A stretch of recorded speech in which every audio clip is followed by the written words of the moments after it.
Thank you sir. Thank you. तो इसके बाद डॉक्टर निम्रा हैं। Doctor Nimra, you are hair?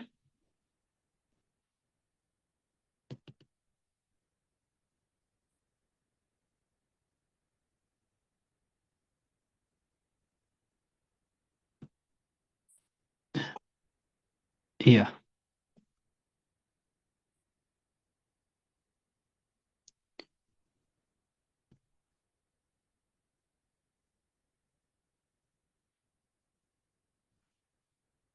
Doctor Nimra, अपना माइक ऑन कर लें। अस्सलाम वालेकुम सर। वालेकुम सलाम। डॉक्टर निम्रा, आपको सबसे पहले तो bundle of congratulations. Thank you sir, आपको भी। Thank you. डॉक्टर निम्रा, आप कहाँ से हैं? सर मैं भिम्बर आज़ाद कश्मीर से। आज़ाद कश्मीर? मैं आज़ाद कश्मीर सुनना चाह रहा था कि आप हमारे आज़ाद कश्मीर से हैं। और माशाल्लाह, कश्मीर से पाकिस्तान को, पाकिस्तान का ताल्लुक, वो कश्मीर से रिश्ता रिश्ता क्या, ला इलाहा इल्लल्लाह। ये जी हम सर। जब हम थे, छोटे थे, तो हमने ये बहुत सुना था। अच्छा डॉक्टर निम्रा, पहले तो आपको बहुत बहुत मुबारक हो, कॉन्ग्रेचुलेशन। आपने अपना जो FCPS पार्ट 1 है, वो ये बताएं कि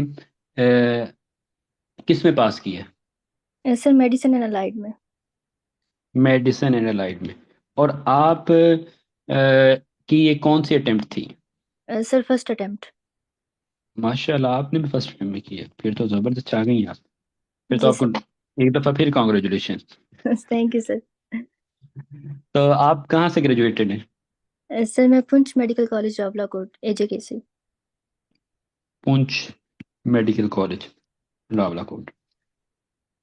तो डॉक्टर निम्रा, ये बताएं कि आपने किस तरह तैयारी की, और आपकी स्ट्रेटेजी क्या थी? आपने क्या मिस्टेक्स की? आप नेक्स्ट टाइम अगर तैयारी करें तो कौन सी मिस्टेक्स आप नहीं करेंगी? और अगर आप दोबारा से तैयारी करें तो आप क्या प्रेफर करेंगी?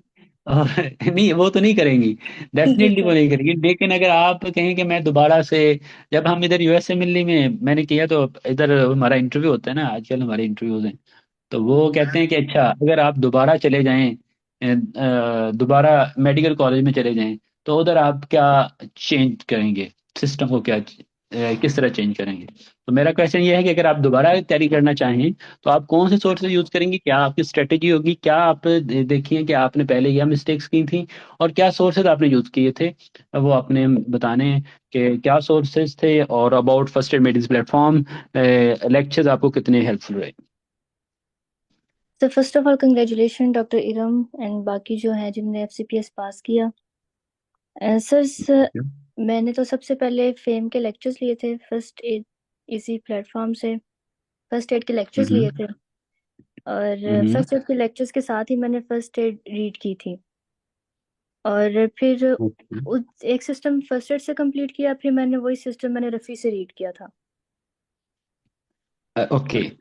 और ओके। फिर सर सेकंड मैंने माइनर्स जो हैं वो मैंने फर्स्ट एड से नहीं किए थे, फर्स्ट माइनर्स जो है मैंने वो रफ़ी से किए थे। ओके, आपने जो भी लेक्चर सिस्टम के लेक्चर सुनती थी, उसको फिर रफ़ी से कर लेती थी, आई एम राइट? जी सर, पहले मैंने फर्स्ट एड की थी, लेक्चर्स सुन के मैंने फर्स्ट एड की थी और फिर मैंने रफ़ी की थी। फिर ये आपने नहीं है रफ़ी कि की मैं थी। डायरेक्ट रफ़ी पे गई थी। और ये बात अच्छा। बिल्कुल, जी सर, ये बात बिल्कुल गलत है कि अगर आप रफ़ी और SK करके जाएंगे तो आपका FCPS हो जाएगा। कंसेप्ट्स क्लियर नहीं होंगे तो हम्म, FCPS नहीं होगा।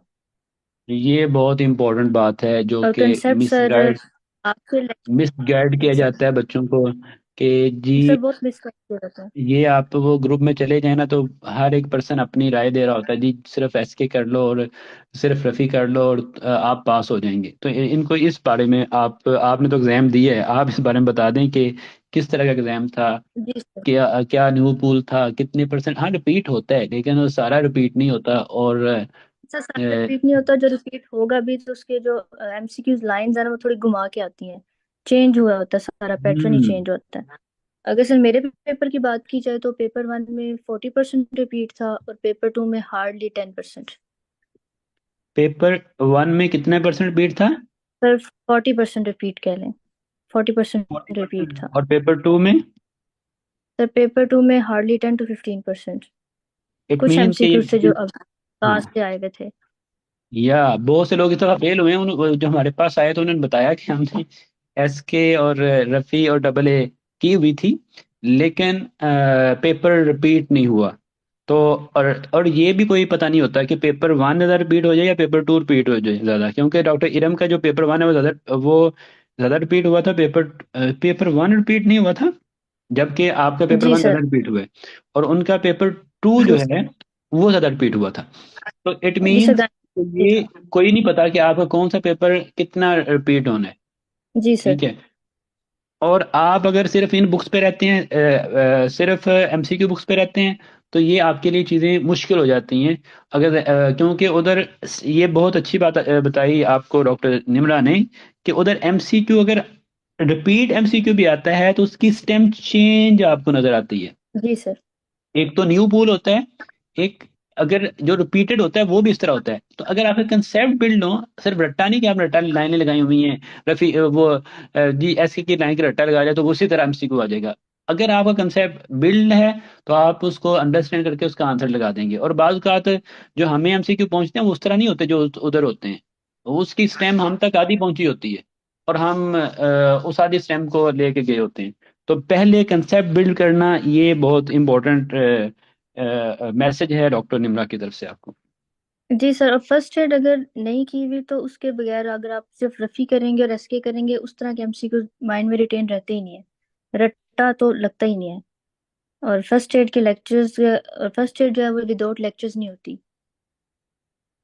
या रट्टा जो है ना, ये आप रफी को और SK को 1000 लाइंस को जी sir. Without concept how it is possible कि हम रट्टा लगा लेंगे जो हम कर रहे होते हैं, और फिर हमारा दिल नहीं करता पढ़ने को। दिल किस तरह करे जब समझ नहीं आ रही होती, तो आप किस तरह वो पढ़ सकते हैं जिसकी समझ ही ना आ रही हो। सर एक तो दफा, जी सर, एक दफा अगर फर्स्ट एड कर लें फेम के लेक्चर सुन के।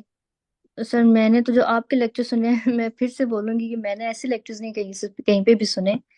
मतलब अच्छे थैंक यू। कंसेप्ट क्लियर होते हैं, आपको गूगल तक की जरूरत नहीं पड़ती कि आप गूगल पे जाओगे, यूट्यूब पे जाओगे कि ये समझ नहीं आ रही मैं उधर से देख लूं। नहीं, एक लेक्चर आपका चल रहा है, आपको बीआरएस फिजियो की भी जरूरत नहीं पड़ती, वो भी इसी में कवर हो रही है। सिस्टम्स में ही, मेडिसिन के जो सिस्टम्स करने हैं उसमें कवर हो रहा है, एम्ब्रियोलॉजी में उसी भी कवर हो रही है। एनाटॉमी भी किसी हद तक जो माइनर्स में आती है मेडिसिन की, तो वो रफी से वो इनफ है। मतलब स्नेल्स वगैरह नहीं करनी हम्म। पड़ती इन मेडिसिन के लिए, हम्म। एनाटॉमी की। डॉक्टर निम्रा, मैंने आपका एक्सपीरियंस पढ़ा था। मुझे आई आई वांट टू से थैंक्स। आपका जो पॉजिटिव फीडबैक है, जजाकल्ला, ये आपकी अच्छा गुमान है। और अल्लाह ताला thanks for positive word about platform about lectures. जजाकल्ला। तो हाँ, डॉक्टर डॉक्टर निब्रा ये कह रही थी कि आपने जो रट्टा से बचना है और अपने कंसेप्ट बिल्ड करने। जी डॉक्टर निब्रा ब्रदर। अच्छा, जी आपने सर। AA नहीं की थी? सर डबल ए से मैंने एक दो माइनर्स किए थे, मुझे मिस्टेक्स लगी थी उसमें, तो फिर मैंने नहीं की थी। मैंने एक दो अच्छा माइनर्स बस किए आप, थे बस। अच्छा आपने फर्स्ट एड की है? तो मैंने फर्स्ट फर्स्ट एड एड के की थी बाद और रफी की फर्स्ट एड लेक्चर रफी। सुने हैं, लेकिन एक जी बात है ना, सर। आप फर्स्ट एड लेक्चर से कर ली थी, आपके कंसेप्ट बिल्ड हो चुके थे। जी तो सर। आपने उसके बाद रफ़ी की है और उसके बाद जी SK की है, जी सर, एसकेस किए थे। और आपने शॉर्ट स्नेल नहीं की? नो सर, बीआरएस भी नो, नहीं की उसकी और जरूरत general तो कुछ मेडिसिन में कोई जरूरत नहीं होती। No BRS sir. नहीं की? यार ओके। कोई हाई यील्ड एनाटमी जो लोग उधर बता रहे होते हैं FCPS जी ग्रुप सर। में, वो भी नहीं की? कोई नहीं न्यूरो की। एनाटमी कैप्लन से? नहीं सर। नहीं की। तो ये स्टूडेंट्स ये बड़ी मिसअंडरस्टैंडिंग और मिस गाइडेंस होती है जो कि ग्रुप्स में दी जा रही होती है, कि आप लोग डायरेक्ट ये बुक्स कर लें। लेकिन अगर आपने डायरेक्ट फर्स्ट एड अच्छी तरह कर ली है, फर्स्ट एड मेडिसिन लेक्चर आपको इसमें हेल्प करेंगे। लेकिन फर्स्ट एड की मुश्किल बुक है, फर्स्ट एड मेडिसिन लेक्चर आपकी हेल्प के लिए बनाए गए हैं। अगर आपको जी पहले ही सब कुछ आता है, फर्स्ट एड पहले ही आती है, तो फिर आपको हम नहीं कहते। अगर आपको कंसेप्ट नहीं है फर्स्ट एड के, तो फिर अगर आप कहें कि उसको समझना है, विद कंसेप्ट बिल्ड करने हैं, तो फिर फर्स्ट एड आपके लिए बहुत अच्छी, फर्स्ट एड मेडिसिन लेक्चर आपको उसमें बहुत हेल्प करेंगे। और डॉक्टर, और मुझे बड़ी अच्छा लगा डॉक्टर निम्रा का फीडबैक कि उन्होंने फर्स्ट एड की है, और फर्स्ट एड के बाद उन्होंने रफ़ीक की, और एसके के जो पास अपने ज़ाहिर सी बात है वो करने थे, उसके बाद उन्होंने ना शॉर्ट स्नेल की है, ना उन्होंने बीआरएस फिजियोलॉजी की है, क्योंकि इनका मेडिसिन में पेपर है, तो मेडिसिन वाले पर्सन जो है ना वो शॉर्ट स्नेल करने की कोई ज़रूरत नहीं है। और बीआरएस फिजियोलॉजी भी उन्होंने नहीं की, क्योंकि उन्होंने फर्स्ट एड मेडिसिन के लेक्चर सुन लिए हुए थे। और कैप्लन न्यूरो एनाटॉमी भी करने की जरूरत नहीं पड़ी, क्योंकि फर्स्ट एड मेडी लेक्चर में हमने फर्स्ट एड में ही वो सबके कंसेप्ट बता दिए, और माशाल्लाह पहली अटेम्प्ट में से क्लियर भी कर लिए। जी सर। सर टू एंड आपने तो, हाफ मंथ हाँ। इनफ। एफसीपीएस अगर क्लियर करना है 2.5 मंथ, आप फर्स्ट मंथ में सिर्फ फर्स्ट एड करें और साथ रफी पे हम्म, देख लें सर। फर्स्ट एड अगर कर ली, रफी जो है उसमें सिर्फ अगर देखा जाए एंड्रोक्राइनोलॉजी है, तो फर्स्ट एड के सारे लेक्चर सुन लिए, फर्स्ट एड से वो सिस्टम कर लिया। रफी पे सिर्फ हार्डली 2 to 3 टॉपिक्स हैं जो बार बार रिपीट हो रहे हैं, और वो इजीली हम्म, हो जाती है। मतलब अगर सिस्टम अगर आप फर्स्ट एड से कर रहे हैं, वो आपको 3 से 4 दिन लगे, रफी आप 1 डे में वो सिस्टम कर लेंगे। अभी इतना टाइम नहीं लगता हम्म। है, अगर आप फर्स्ट एड के लेक्चर सुन के फर्स्ट एड कर लो, वो सिस्टम रफी से करो, फिर इतना टाइम नहीं लगता रफी से करते हुए। क्योंकि आप सिर्फ ओवर व्यू कर रहे होते हैं, जी अच्छा। सर। आपने वो सारे कंसेप्ट पढ़े होते हैं, आपके कंसेप्ट बिल्ड होते हैं, और उसकी डिफरेंट पैराफ्रेजिंग जो होती है, क्योंकि ये पैराफ्रेजिंग होती है, पैराफ्रेजिंग का मतलब ये है एक कंसेप्ट, एक एक एक बात एक और स्ट्रक्चर में लिखी हुई है सेंटेंस में, और वही बात आप अल्फाज को चेंज करके बोल दें। तो जो फर्स्ट ईयर से जब आप अच्छा कर लेते हैं, अपना कंसेप्ट बिल्ड कर लेते हैं, तो उसकी पैराफ्रेजिंग फरफी में या आपके एग्जाम में या किसी में जैसे भी हो आपको समझ आ जाती है, क्योंकि आपने कंसेप्ट बिल्ड किया होता है। और अगर आपने सिर्फ रट्टे लगाए हों वर्ड्स को, और फिर जब पैराफ्रेजिंग होती है ना, उसकी वो स्टेम चेंज होती है, तो फिर आपको कुछ ना, फिर मुश्किल हो जाता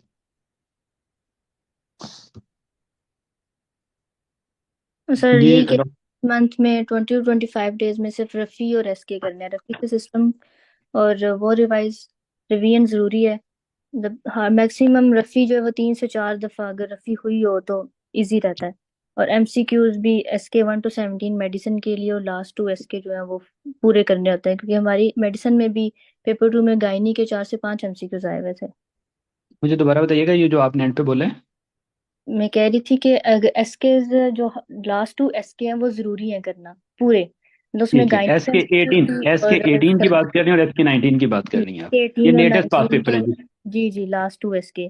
उसमें सिर्फ मेडिसिन के नहीं करने, उसमें गायनी और सर्जरी के भी करने हैं। गायनी के छोड़ दो, क्योंकि मेरे पेपर 2 में गायनी के भी 3 से 4 MCQs थे, मतलब उसको इट भी आप। मीन रिप्रोडक्टिव सिस्टम को इस तरह लिख या सकता है कि वो गायनी से रिलेटेड होता है। जी, वो तो थोड़ा बहुत पास से क्लियर हो ही जाता है, अगर हाँ, रिप्रोडक्टिव सिस्टम और भी वो अच्छा रिप्रोडक्टिव सिस्टम भी किया हो तो वो भी आपको हेल्प करता है। और है। डॉक्टर निम्रा इसमें ये बताना चाह रही हैं कि जो आपके लास्ट एस के एस जो लास्ट लेटेस्ट पेपर होते हैं, वो आपने ये नहीं कि सिर्फ अपनी स्पेशलिटी करने हैं, वो आपने दूसरी स्पेशलिटी के भी करने हैं। I am right?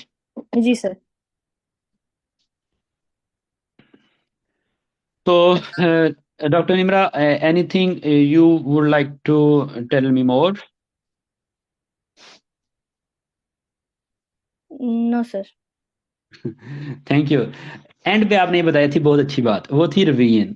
जी सर। ठीक है।